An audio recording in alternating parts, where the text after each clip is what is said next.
এইটাতে একাডেমিক ভাবে এটাকেই বলা হয় একদম প্রকৃত মুনাফিক। আমরা জাতি হিসেবে দুর্ভাগ্য হচ্ছে আমরা এমন একজন নেতা পাইছি যে নেতা আমার প্রিয় নেতা এটা জানেন না যে কাকে আসলে মুনাফিক বলে। ব্যক্তি মুনাফিক টাইপ না, উনি স্পষ্ট এটা ভালো খুব, তাকে আমার নেতা বলে যে এ মুনাফিক টাইপ না। আমাদের প্রিয় শায়েখে সরমনাইর সাথে এই যে এই সকল সালাউদ্দিন সাহেব বলেন, ফখরুল সাহেব বলেন, ওনাদের মতো সেকুলারদের আসল মিল বন্ধনটা কোথায়, এটা নিয়ে একটু একাডেমিক আলোচনা দরকার। দেখেন আমাদের সালাউদ্দিন সাহেব সরাসরি শরীয়তকে যে ধরনের কটাক্ষ করেছেন বা মানুষ এটাই বুঝেছে, বলেছেন আমরা তো মধ্যযুগে নাই, আমরা এখন মধ্যযুগে নাই। এই মধ্যযুগ দিয়ে উনি শরিয়াকে বুঝিয়েছেন। আবার পাশাপাশি তিনি একজন পাক্কা মুসলিম যিনি নাহমাদু ওয়া নুসাল্লি আলা রাসূলিল কারীম বলে বয়ান শুরু করেন। তারেক রহমান নাকি ইমাম, উনি বলেছিলেন ভোটের আগে ইমামুল মুরতাদ্দিন। কিন্তু আমরা খেয়াল করলে যেটা দেখি, এই ধরনের কোনো কথা বা কোনো আচরণ যদি একেবারে ন্যূনতম এই ধরনের না, কাছাকাছিও যদি বাংলাদেশের অন্য আরেকটা ইসলামিক দল থেকে প্রকাশ পাইতো, তাহলে আমাদের সরমনাই হুজুর এটা নিয়ে অন্তত কমপক্ষে 6 মাস প্রতিবাদ করতো নিম্নে। এমনভাবে ডিফেন্স করে মনে হয় যেন উনি আগের থেকে অপেক্ষায় ছিলেন। কিন্তু আপনি দেখেন এই যে কথাগুলো হয়েছে এটা নিয়ে কিন্তু ওই মাত্রায় কাছাকাছিও কোনো ধরনের কোনো বিবৃতি, কোনো ধরনের কোনো এটা নিয়ে সচ্চার আপনি ওনাকে দেখবেন না। এই সূত্রটা কোথায় মিল এটাই আমি দেখাবো। বরং আমাদের পীর সাহেব হুজুর দামাত বারাকাতুহু হুজুরকে দেখবেন যে উনি আরো অন্যভাবে দেখবেন যে এই ধরনের ব্যক্তিদের প্রশংসা পর্যন্ত প্রকাশ্যে প্রশংসা করেছেন মির্জা ফখরুল ইসলামের ব্যাপারে। মির্জা ফখরুল ইসলাম আলমগীর সাহেবের কাছে আমার খুব ভালো লাগে। ব্যক্তি মুনাফিক টাইপ না, উনি স্পষ্ট এটা ভালো খুব, যে মির্জা ফখরুল ইসলাম নাকি কোনো মুনাফিক টাইপ ব্যক্তি না। এখান থেকে আমরা এই জিনিসটা ক্লিয়ার হয়েছি যে দেখেন মুনাফিক আসলে কাকে বলে, এইটুকু বিষয় আমার জাতীয় নেতা যাকে আমরা জাতীয় নেতা হিসেবে চাই, তিনি মুমিন মুনাফিকের যে মূল সংজ্ঞা এতটুকু তিনি জানলেন না। যেটা কওমি মাদ্রাসায় কয়েক জামাত পড়ে জানা যায়, সেটা ওনার সারা জীবনই জানলেন না। এটা ওনার দুর্ভাগ্যের চাইতে জাতি হিসেবে আমাদের দুর্ভাগ্য। মির্জা ফখরুল ইসলাম মুনাফিক টাইপের ব্যক্তি না, উনি স্বচ্ছবাদী। এজন্য মানে স্বচ্ছতার সাথে যদি আপনি ইসলামের বিরোধিতা করেন ওনার এত সমস্যা নেই, আমরা স্বচ্ছভাবে ইসলামের বিরোধিতা করেছেন। যে আমরা শরিয়া আইনে বিশ্বাস করি না, একইভাবে হয়তো সালাউদ্দিন সাহেবের বিষয়টা উনি গ্রহণ করেছেন, এই জন্য এটা নিয়ে এত হাক ডাক নাই। আচ্ছা এবার দেখেন মুনাফিক বিষয়টা একটু বোঝাই। মুনাফিক ইসলামে সাধারণত দুই ভাগে বিভক্ত করা হয় একাডেমিতে। একটা হলো প্রকৃত মুনাফিক আর একটা হলো হুকুমের মুনাফিক, কিন্তু প্রকৃত না। বিষয়টা একটু বুঝাই বলি আসেন। প্রকৃত মুনাফিক কাকে বলে? প্রকৃত মানে যেটা একদম খালেস মুনাফিক। তারপরে আবার হাদিসে মুনাফিকের আলামত সম্পর্কে রাসূল যেটা বলছেন খালেস মুনাফিকের আলামত কি, ওটাতে আসতেছি আমরা। আগে আমরা একটা উসুলের কিতাব থেকে দেখি আত-তাওকিফ আলা মুহিম্মাত আত-তাআরুফ, যেটা মিশরের কাহিরা থেকে ছাপানো, 1 নম্বর খণ্ড 317 নং পৃষ্ঠায়। এই কিতাব ছাড়া আর অনেক কিতাবে একই কথা পাবেন যে আল মুনাফিক একদম মুনাফিকের হাকিকি খাঁটি কাকে বলা হয়? মা ইউযমিরুল কুফর ইতিকাদান, যে অন্তরের ভিতরে কুফরি রাখে, ওয়ায়ুযহিরুল ইসলাম কওলান, আর মুখে ইসলামটা বলে যে আমি মুসলিম। মানে কি আপনি বুঝতে পারতেছেন? মানে যেই ব্যক্তি নিজেও জানে যে সে একজন অমুসলিম বা তিনি শরিয়ায় বিশ্বাসী না, কিন্তু আবার তিনি মুসলমান হিসেবে নিজেকে পরিচয় দেন, মানে শরিয়ায় বিশ্বাসী না, মানে আসলে কুফরি আছে ভিতরে, কিন্তু উপরে সে শুধু মুসলমান হিসেবে নিজেকে পরিচয় দেয়। আপনি দেখেন মির্জা ফখরুল ইসলাম উনি এই কথা বলেছেন না শরিয়া সম্পর্কে, মানে যেটা প্রকাশ করেছেন যে শরিয়া বিশ্বাসী না। আপনি দেখেন এখানে কোন সেকুলার আছে যিনি নিজেকে অমুসলিম বলে দাবি করেন, আবার কোন সেকুলার আছে যিনি শরিয়াকে বিশ্বাস করেন। তাহলে একই মানুষ যিনি শরিয়াকে বিশ্বাসী করেন না, ওই মানুষ আবার নিজেকে মুসলিম পরিচয় দেয়। আর এইটাকে কিতাবে বলা হচ্ছে, এইটাতে একাডেমিক ভাবে এটাকেই বলা হয় একদম প্রকৃত মুনাফিক। কিন্তু আমরা জাতি হিসেবে দুর্ভাগ্য হচ্ছে আমরা এমন একজন নেতা পাইছি যে নেতা আমার প্রিয় নেতা এটা জানেন না যে কাকে আসলে মুনাফিক বলে, তাকে আমার নেতা বলে যে এ মুনাফিক টাইপ না। এবার আসেন আমার নেতা অর্থাৎ আমার শায়েখে সরমনাই যাদেরকে মুনাফিক বলে এইটার ব্যাপারে একটু বলি। সহিহ বুখারীর হাদিস, সহিহ মুসলিমের, সহিহ বুখারীর 34, সহিহ মুসলিমের 58 নম্বর হাদিসের বর্ণনা, যেটা আব্দুল্লাহ ইবনে আমর থেকে বর্ণিত। তিনি বলেন আন্না নবী সাল্লাল্লাহু আলাইহি ওয়াসাল্লাম قال, রাসূলুল্লাহ বলেন আরবাউন মান কুননা ফিহি, 4টা খাসলত যাদের মধ্যে আছে, কানা মুনাফিকান খালিসান, সে হলো খালেস মুনাফিক। ওমান কানাত ফিহি খাসলাতুম মিনহুন্না, এই খাসলতগুলো মধ্য থেকে কোনো একটা যদি কারোর মধ্যে থাকে তো তার মধ্যে যেন মুনাফিকের খাসলতটা আছে, যতক্ষণ না সেটা ছেড়ে না দেয়। এটার মধ্যে আপনারা জানেন সেটা হলো সে আমানতের খেয়ানত করে, যখনই কথা বলে মানে কোনো সত্য কথাই বলে না, শুধু মিথ্যা কথা বলে। আচ্ছা, তারপরে হলো যখনই ওয়াদা করে সেটা সে গাদ্দারি করবেই করবে। ওয়া ইদা খাসামা ফাজারা, যখনই সে কেউ মুখাসিম হয় তখনই সে পাপাচার করে।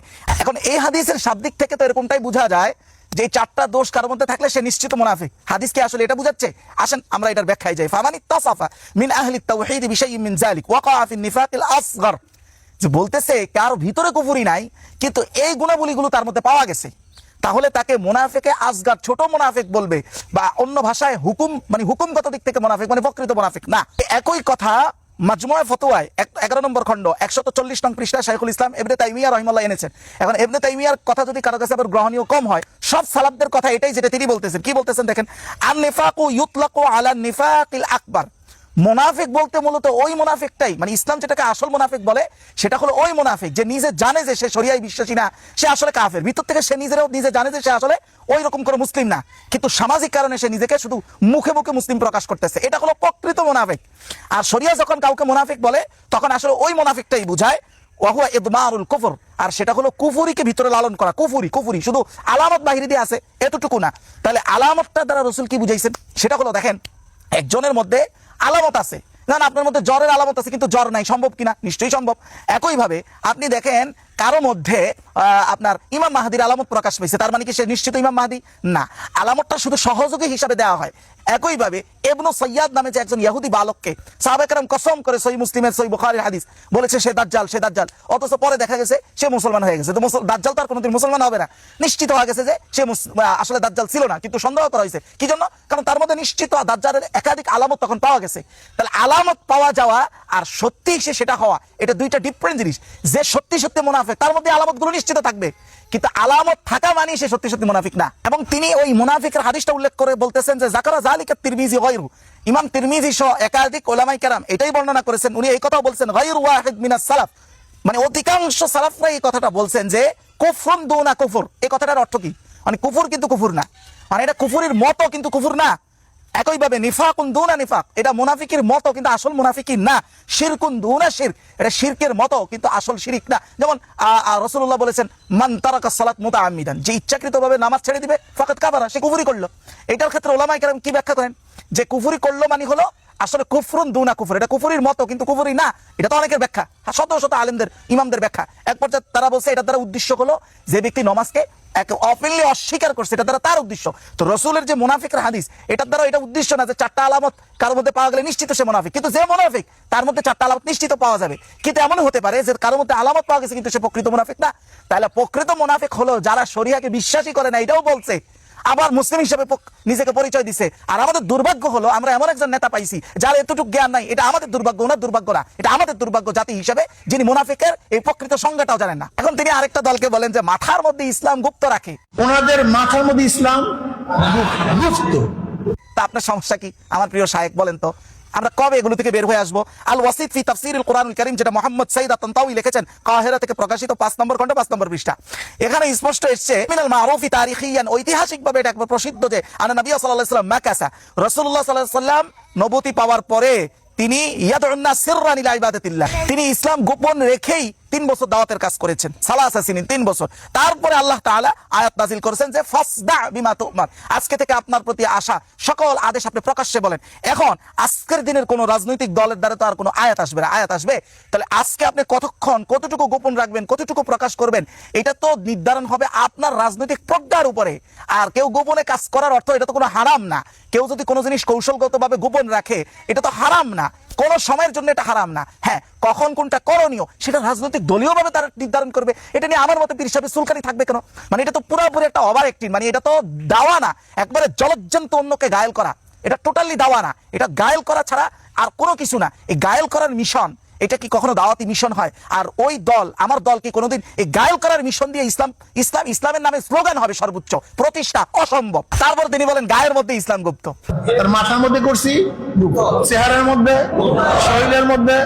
এই যে আমার আবার বলি, আমাদের জাতি হিসাবে মানে দুর্দশা যে আমরা এমন একজন নেতা পাইছি যে এতটুকু আবার জানেন না। দেখেন আসেন আমি দলিল দিই। আত-তাফসিরুল মানার ওয়াত তাফসির, এটা একটা কিতাব, আরেকটা হলো আত-তাফসির ওয়াল বায়ান লিআহকামিল কোরআন, 4 নম্বর খণ্ড 1887 নং পৃষ্ঠায় এই কথা স্পষ্ট বলা হচ্ছে যে ওয়ালা ইউজাদু ফিল ইসলামি জিয়ুন ইউসাম্মা জিয়াল উলামা, ইসলামে এমন কোনো পোশাকই নাই নির্ধারিত যেটা আলেমদের পোশাক হিসাবে ইসলাম নির্ধারণ করেছে। ওয়ালা লিবাসুন ইউসাম্মা লিবাসাস সালিহিন, এমন কোন ইসলাম পোশাক নির্ধারণই করে নাই যেটা সৎ মানুষের পোশাক হিসাবে ইসলাম নির্ধারণ করেছে। এরপর এক পর্যায়ে বলতে বলতে বলা হচ্ছে যে ওয়াকাদ কানা নবী সাল্লাল্লাহু আলাইহি সাল্লাম, যে রাসূলুল্লাহ কামা ইয়ালবাস কওমু, ওনার কাফের সম্প্রদায়রা, তৎকালীন সময়ের কুরাইশরা, তার সম্প্রদায় যেই পোশাক পরতো নবী আকরাম সাল্লাল্লাহু আলাইহি ওয়াসাল্লাম ওই পোশাকই গ্রহণ করেছেন। এক পর্যায়ে ভেঙে বলা হয়েছে ইমামাতান, যেমন পাগড়ি, ও ইজারান যেমন লুঙ্গি, ও রিদাআন যেমন চাদর, ও রুব্বামা সাউবান কমি কামিসান ওয়া জুব্বাতান, সাউব মানে কাটা পোশাক যেগুলো, কামিসান সেলাই করা পোশাক, ওয়া জুব্বাতান জুব্বা হিসাবে যেগুলো আপনি ছিলেন যে ধর্মীয় পোশাক। এখন কথা হলো এগুলো পড়া কি সুন্নত না? হ্যাঁ, সেটা কোন সুন্নত? সুন্নতে জায়েদা, যেটা আবু দাউদের হাদিসে রাসূলুল্লাহ বলেছেন নেসফে সাক পর্যন্ত তোমরা পোশাক পরো। তবে হ্যাঁ, যদি না পরো কোনো লা হারাজা ওয়ালা জুনাহা, কেউ যদি নেসফে সাকের থেকে নিচেও পড়ে, এই সুন্নতকে অ্যাভয়েড করে, কেউ যদি তার নিচেও পড়ে, রাসূল বলেন কোনো গুনাহই নাই, কোনো সমস্যাই নাই। সুন্নত দুই ভাগে বিভক্ত, একটা হলো রাসূল নবী হিসাবে করেছেন, সেটা আমাদের জন্য করণীয় পালনীয়, আর আরেকটা হলো নবী সংস্কৃতি হিসাবে অভ্যাস হিসাবে করেছেন, সেটা আপনি চাইলে কেউ করতেও পারে নাও করতে পারে। ওইটাকে দিয়ে আপনি ইসলামের রাজনীতি করবেন, এর চাই এই জাতির জন্য দুর্ভাগ্য আর কি হতে পারে? আপনি দেখেন এরা বলে যে গায়ের মধ্যে ইসলাম কোথায়? দেখেন কতটা গর্হিত বিষয়। রাসূলুল্লাহ কাউকে মুসলিম হিসাবে আইডেন্টিফাই করার জন্য একটি জায়গায় পোশাকের কথা বলেছেন? বলেন নাই। হ্যাঁ, পোশাকের আমার ফরজিয়াত আছে, নাভি থেকে হাঁটু পর্যন্ত ঢেকে রাখা ফরজ, ঢিলা হওয়া ফরজ। কেউ যদি ঢিলা শার্ট পরে, ঢোলা আপনার প্যান্ট পরে, টাকনোর উপরে থাকে, তার পোশাকের ফরজ যেটা, এটা আদায় হয় নাই? 100% হয়েছে। তাহলে ফরজ যদি আদায় করতেছে যে, মানে যার গায়ের মধ্যে পোশাকের ফরজ আদায় হইতেছে, সে বলে তার গায়ের মধ্যে পোশাকের ইসলাম নাই। সে পোশাকের ইসলাম বলতে কোনটা বুঝায়? মানে যেটা ইসলাম নির্ধারণই করেন নাই, সেটাকে তারা নির্ধারণ করছে পোশাকের ইসলাম হিসেবে। তাহলে আগে তো যে ফরজিয়াত আদায় করছে পোশাকের, তার গায়ের মধ্যে তো পোশাকের ইসলাম আছে, কিন্তু সে যেটা সুন্নায় জায়েদা মানে অতিরিক্ত, চাইলে মানতে পারে, চাইলে কেউ অ্যাভয়েড করতে পারে, ওইটাকে দিয়ে সে ইসলাম নির্ধারণ করতেছে। মানে এমন সুন্নাত যেটা সম্পূর্ণ মুখতার, আপনি চাইলে করতে পারেন, ওটা দ্বারা সে একজনকে তিরস্কার করে, ওটা দ্বারা একজনকে সে ইসলামিক প্রমাণ করে, ওটা দ্বারা আরেকজনকে নন ইসলামিক প্রমাণ করে। আপনি চিন্তা করতে পারেন জ্ঞানের দেউলিয়ত্ব আমাদের কোন লেভেলে? এটা ওনার দুর্ভাগ্য না, জাতি হিসেবে আমাদের দুর্ভাগ্য। এই জন্য একজন কিছুদিন আগে আমাকে বলছিলেন আর কি, যে দেখেন আহমদ সারা যে সিরিয়ার যে গণ অভ্যুত্থান ঘটাইলো, এত যুদ্ধ করলো, এত কিছু করলো, এখন সে সিরিয়ার প্রেসিডেন্ট। এই জায়গায় তো ওনার মতো আমার মতো মানুষ, আমরা এটা মনে করি না যে দুই একে আসতে পারবো। তো সে তো ওই জায়গায় গেছে, ওই পর্যায়ে গেছে, যাওয়ার পরে সে এখন শার্ট প্যান্ট পরে জুমার খুতবা দিতেছে। আপনি দেখবেন না আমাদের মতো কোনো মোল্লাদের এটা নিয়ে কোনো মাথা কামান। আহমদ সারা কিন্তু তার কাছে প্রিয়। এই আহমদ সারার মতো কোনো একজন ব্যক্তি যদি কোনো একটা ইসলামিক দল থেকে শার্ট প্যান্ট পরে খুতবা দিত, পুরা দেশ তুল কালাম হইতো কি হইতো না? পেয়ে যেত। অথচ আহমদ সারা কিন্তু তার কাছে প্রিয়। তো আমার এক ভাই এটার উত্তর দিছে এটা, যে দেখেন সিরিয়াতে তার কোনো ধর্মীয় ব্যবসা নাই, এই জন্য আহমদ সারার নিয়ে তার কোনো সমস্যা নাই। কিন্তু একই আহমদ সারা যদি বাংলাদেশে আসে, সমস্যাটা থাকবে, কারণ বাংলাদেশে তার ধর্মীয় ব্যবসা আছে। একজন মুসলমানকে আইডেন্টিফাই করার জন্য কোন জায়গায় পোশাকের কথা বলেন নাই। রাসূলুল্লাহ বলেছেন মান সাল্লা সালাতানা, যে তোমাদের মতো সালাত পড়ে, নামাজ পড়ে, যে তোমাদের মতো করে সালাম দেয়, তোমাদের মতো করে অভিবাদন দেয়, তোমাদের জবাইকৃত পশু খায়, তাকে তোমরা মুসলমান হিসেবে গ্রহণ করো। সে এই সংজ্ঞা বাদ দিয়া তার নিজের ব্যবসায়ী সংজ্ঞা আমরা বের করছি। আমরা কবে এগুলো থেকে বের হয়ে আসবো? এগুলো দিয়ে ইসলাম কায়েম হবে? অসম্ভব, অসম্ভব, অসম্ভব। এই প্রজন্মের আমার কওমি সন্তানদের প্রতি আমার আকুল আবেদন, এগুলো নিয়ে স্টাডি করেন, এগুলো থেকে বের হয়ে আসেন।